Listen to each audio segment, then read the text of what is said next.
Et salut tennis et bienvenue dans cette nouvelle vidéo du calendrier de l'Avent. On continue la construction de notre maison tennis et on continue avec notre brique de la technique. Et aujourd'hui, on va essayer de voir comment progresser techniquement. J'en ai déjà parlé un petit peu dans la vidéo d'hier. Je reprends les éléments pour commencer la vidéo. Je rappelle, il y a des fondamentaux techniques dont on reparlera demain. Ce sera le sujet de la vidéo demain un peu plus en détail. Donc il y a les fondamentaux techniques qu'il faut connaître. Et ensuite, bien sûr, il faut personnaliser sa technique. Et ensuite, si jamais vous voulez progresser vraiment en manière de compétition, il faut hyper personnaliser pour arriver en compétition. Donc la première chose à savoir quand on veut progresser techniquement, c'est quoi progresser. Donc ça inclut deux éléments.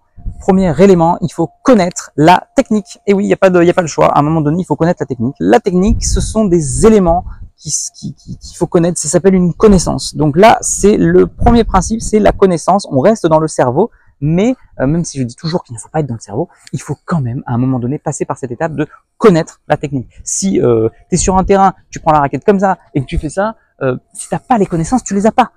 Donc, tu pourrais, c'est ce qu'un ami me dit tout le temps, tu pourrais aller sur le terrain et apprendre par toi-même. Ah, en fait, c'est plus efficace quand je tiens la raquette en bout parce que mon bras de levier est plus grand et donc je peux frapper plus fort. Et donc, ah, mais si je veux lifter, il suffit que je passe dessous et que je fasse ça. Donc, effectivement, on pourrait tout seul, par la réflexion, apprendre la technique tout seul. Le problème, c'est que parfois, on peut mettre des années pour progresser. Donc, le but, c'est de gagner un temps énorme grâce à la connaissance de la technique. Et puis le deuxième problème, c'est que tu peux aussi passer des années et pas progresser.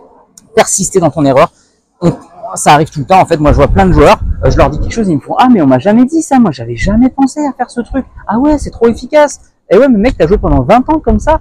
Et du coup, le fait d'avoir ancré un défaut, tu peux plus le changer. Donc, en fait, c'est le risque, c'est que si tu connais pas ce qu'il faut faire, tu peux te tromper et ancrer un défaut, tu l'ancres dans ton sillon mémoriel et dans tes habitudes et après, tu ne peux plus changer. Donc, c'est un gros risque. Donc, voilà pourquoi il faut connaître la technique pour vraiment gagner du temps. Et la deuxième chose, évidemment, c'est qu'il faut l'appliquer à soi. Donc, l'appliquer à soi, ça veut dire par rapport à soi, c'est-à-dire que si on a un passif, il faut corriger. Il y a une correction technique qui se met en place. Tout le monde ne commence pas le tennis à 4 ans, à 5 ans. Des fois, on a déjà joué de manière empirique et puis tout d'un coup, on prend un cours. Donc, on a un vécu, on a une expérience. Donc, il faut adapter la technique à son expérience, à son vécu. Et même quand on débute au tennis, il faut l'appliquer, comme je l'ai dit dans une précédente vidéo, à notre motricité, à notre identité, qu'elle soit physique ou mentale. Donc, c'est deux éléments. Il faut connaître la technique et il faut l'adapter à soi. Pour l'adapter à soi, en plus, c'est là où il faut basculer du mental à la conscience corporelle et il faut sentir le geste. Ça ne suffit pas de savoir qu'il faut frapper hauteur de hanche. Ça ne suffit pas de savoir qu'il faut s'éloigner du corps. Combien de gens disent « Oui, je sais qu'il faut que je m'éloigne, mais je peux pas ». Et en fait, ils ne se rendent pas compte, ils ne sentent pas le bon geste. Et le jour où ils sentent le bon geste, il y en a qui disent « Waouh, c'est incroyable !» Ça arrive. Et il y en a qui disent « Ah ouais, ça fait trop bizarre, moi j'ai jamais fait ça !»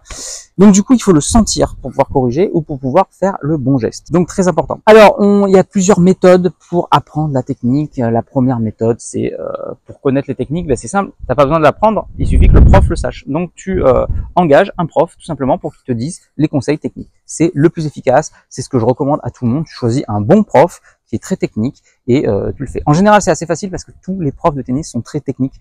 Tous ceux qui ont passé en tout cas un diplôme, je parle du DE, moniteur de tennis, le DES, etc. On est tous portés sur la technique normalement. Et c'est ça qui fait la différence entre un prof amateur, débutant et un prof expert. Le prof débutant, il va mettre longtemps à te corriger parce qu'il tâtonne. Le prof expert va dire tout de suite, ah, toi, ce qu'il te faut, c'est ça. Donc non seulement il connaît la technique, mais surtout, il va savoir qu'est-ce qui est efficace pour progresser. Et en plus, il va regarder ton jeu et il va savoir quel élément tu peux modifier en priorité, lequel tu vas réussir à changer. Donc ça, c'est l'expertise ultime. Il te regarde, il analyse ton jeu et il te dit voilà ce que tu dois progresser, voilà ce que tu dois changer. Et c'est cet élément qui va te permettre de progresser le plus. Alors qu'un débutant, il va se dire on va essayer ça. Et puis ça change pas grand-chose. Et puis on va essayer ça. Et à force de tâtonner, oui, vous allez progresser un petit peu. Donc voilà la différence entre l'expertise des profs. C'est souvent cet œil technique entre la connaissance des éléments importants, de la biomécanique du tennis, etc. et aussi s'adapter à ton jeu, tout simplement s'adapter à toi. Évidemment, il y a d'autres facteurs qui rentrent en jeu, la personnalité du prof, ta personnalité à toi, la pédagogie utilisée, etc. J'en parlerai longuement dans d'autres vidéos sur la pédagogie et l'utilité des profs de tennis. Mais voilà, évidemment, ça rentre en compte. Il vaut mieux avoir un bon feeling. Je dis toujours, il vaut mieux avoir un prof qui connaît peu, mais qui transmet 100% de ses connaissances, qu'un prof qui connaît énormément, qui sait à peu près tout, mais qui ne sait pas le transmettre sur toi. Donc c'est très important, le choix du professeur, bien sûr. Donc le choix du professeur, évidemment. Alors ensuite, les autres méthodes, c'est quoi? C'est alors les neurones miroirs. J'adore les neurones miroirs. C'est tout simplement, tu regardes quelqu'un jouer et en fait, tu t'en rends pas compte, mais quand tu regardes un mouvement, ton cerveau reproduit le geste que tu regardes dans ton cerveau. C'est juste que la motricité est inhibée. Mais le sillon mémoriel se fait quand même dans le cerveau. C'est assez incroyable, c'est assez impressionnant. Alors évidemment, tous les bébés font ça, tous les bébés progressent grâce aux neurones miroirs, mais en fait les adultes aussi. Donc quand on regarde un joueur de tennis, c'est pour ça que quand on va à Roland, on revient, on a l'impression de jouer mieux, ce qui est surprenant. Alors ça dépend parce que des fois tu te dis les joueurs sont monstrueux et toi quand tu joues tu fais oh mais c'est nul à côté. Du coup t'es un peu dépaysé. Mais souvent, voilà, le fait de regarder des champions, ça t'aide. Tes neurones miroirs ont bien agi et ensuite tu reviens. C'est pour ça aussi que des fois, on joue mal, on dit j'en ai marre, je me donne beaucoup à fond et tout. On fait une petite pause, l'envie revient, et en ayant l'envie de revenir, en fait, notre inconscient a travaillé, il a mis des images inconscientes, et on revient et on joue beaucoup mieux. On fait oh, j'ai pas perdu de temps que ça finalement.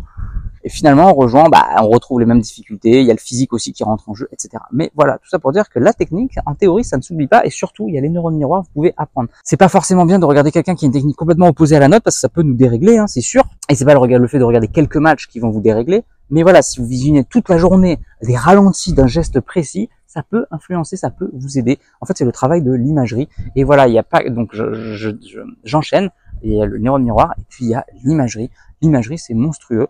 Ça peut être en apprentissage, je veux apprendre un geste, donc tu le fais en imagination. Tu peux aussi le répéter avec ta raquette en plus pour ancrer encore plus le geste. Et voilà, donc tu peux faire une imagerie motrice. Moi, c'est vraiment un truc que je travaille tout le temps. C'est hyper important pour progresser. C'est prouvé, les études scientifiques prouvent que ça marche du tonnerre. Ça marche encore mieux associé à un vrai mouvement. Mais si tu n'as pas la possibilité, juste le faire, c'est déjà efficace. Si tu le fais juste, ça progresse pas aussi bien que si tu le faisais physiquement. Mais le mieux, c'est de le faire les deux en même temps. Si tu fais imagerie plus entraînement, alors là, c'est là où il y a les meilleurs résultats. Travail d'imagerie hyper intéressant. Parenthèse d'ailleurs, on peut faire l'imagerie pas que technique, on peut aussi faire sur la stratégie, sur le psychique, sur la confiance en soi, etc. C'est encore un autre domaine, une autre utilisation de l'imagerie. Mais voilà, imagerie motrice, hyper important. Donc imagerie. Et puis, on reste dans les images, et bien évidemment, vous pouvez vous filmer. Parce qu'en fait, le problème, c'est la prise de conscience. On a besoin d'un prof qui nous dise, tu as tel défaut, il faudrait changer ceci, il faudrait faire cela. Toi, tout seul, tu vas pas te le dire tout de suite. Alors que si tu te vois, ça te fait un choc. La première fois que tu te vois en vidéo, tu as toujours un choc. Déjà, on sait tous qu'on n'aime pas notre voix, parce que c'est pas la même qu'on entend et quand on s'écoute. Mais c'est pareil avec l'image. Moi, j'ai toujours cru que j'étais hyper dynamique, hyper rapide. Puis quand tu te filmes, tu fais, waouh, c'est moi ça. Mais je suis hyper lent en fait, je comprends pas. Et puis c'est pareil sur un geste technique. Toi, tu te dis, waouh, il est super beau mon coup droit. Et puis en fait, quand tu te filmes, ça fait, ah mais c'est bizarre, là j'ai un geste paradis, c'est trop bizarre. Donc hyper important pour la prise de conscience. Tout l'important en fait, c'est ça, c'est la prise de conscience pour pouvoir changer ou apprendre un nouveau geste, soit l'apprentissage, soit le changement, le correctif. Donc voilà, hyper intéressant. Évidemment, si vous n'avez pas tout ça, vous pouvez aussi faire la technique de l'exagération, c'est-à-dire je suis trop près du corps et j'arrive pas à m'éloigner de la balle. Exagération et contraste. Exagération, c'est-à-dire je vais me forcer à frapper la balle trop près tout le temps. Et en fait, le fait d'en prendre conscience, ça va naturellement, ça va nous aider à nous écarter de la balle. Alors que si on essaye de s'écarter, on n'y arrive pas, on est tout le temps là, mais si on se force à être trop près, au bout d'un moment, le corps va dire hey, c'est chiant ça. Et du coup, il va naturellement se décaler. Évidemment, extrême aussi, hein, l'idéal c'est de frapper là, du coup, on va frapper là parce qu'on a le défaut opposé. On est trop près, donc on va se forcer à frapper trop loin. Au début, le corps il va dire c'est extrêmement bizarre, mais une fois qu'on aura fait les deux, on va pouvoir réussir à trouver le milieu. Alors si on essaie de corriger tout de suite, on va revenir dans notre défaut. Donc faites les deux extrêmes pour ensuite connaître la motricité des deux gestes et pouvoir bien sûr le faire. Et puis bien sûr, il y a aussi la technique du ralenti. Moi j'adore la technique du ralenti. On va pouvoir faire un geste en 1 minute. Et l'idée, c'est de corriger en direct. Ah ouais, j'ai une tension au niveau de l'épaule, j'avais pas vu que j'avais cette tension. Ah ouais, mais en fait, si je suis là, je le vois tout de suite. Et du coup, je fais ça. Et le fait de le faire en 1 minute, ça va aider énormément pour apprendre le geste. Évidemment, dans notre société, le ralenti, c'est pas ce qu'il y a de mieux. Mais on veut du rendu, du résultat rapide. Et puis à la maison, on a la flemme. Nous, on vient sur le terrain. Mais c'est une technique très efficace. Donc, n'hésitez pas à la faire si vous en ressentez le besoin. Voilà, il y a l'image du ralenti. Et puis, voilà, évidemment, il y a la méditation. Les études prouvent que la méditation aide à détruire les connexions, alors pas les connexions des neurones, hein, je m'exprime mal, mais à détruire les habitudes, c'est-à-dire à pouvoir avoir une meilleure plasticité neuronale, c'est-à-dire à pouvoir changer un peu les sillons mémoriels et changer d'habitude justement quand on a trop ancré qu'on a un défaut. Ben, le fait de faire de la méditation, eh ben, ça peut nous aider à changer d'habitude plus rapidement. Évidemment, il y a 1 million de méditation, donc ne dites pas la méditation ce n'est pas pour moi, essayez de voir celle qui vous convient, il y en a plein, il y en a des dizaines et des dizaines, donc voilà, utilisez celle qui vous convient, n'en utilisez pas une en disant « oh non, ça me convient pas, donc je n'aime pas la méditation ». Et puis bien sûr, testez, c'est bien de dire « oui, j'ai fait une fois, ça n'a pas marché », testez un peu régulièrement pour voir ce que ça fait, je vous encourage à passer à l'action. Voilà pour comment progresser à la technique.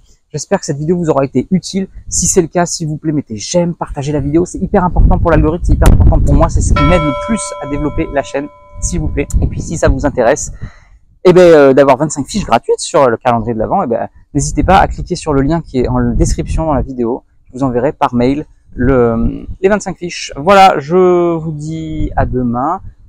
N'hésitez pas à me faire un don sur Tipeee, même 1 €. Ça serait super bien, la petite piécette du conseil. On paye 40 € une indive et on peut payer 1 € pour le conseil du prof de tennis. Moi, je vous dis à demain. En attendant, n'oubliez pas, allez jouer au tennis, regardez le calendrier de l'Avent, progressez techniquement et surtout, faites-vous plaisir. Ciao. Si tu es encore là, c'est que soit tu es très motivé, et dans ce cas-là, je te félicite, soit que tu aimes ce que je fais. Dans tous les cas, s'il te plaît, laisse un commentaire pour donner ton opinion et soutiens mon travail, soit en partageant les vidéos, c'est important pour l'algorithme, soit en allant sur Tipeee. Tu peux aller encore plus loin en t'abonnant à ma newsletter où je te donnerai plein de conseils. Rien de plus facile, clique sur le lien dans la description. À bientôt.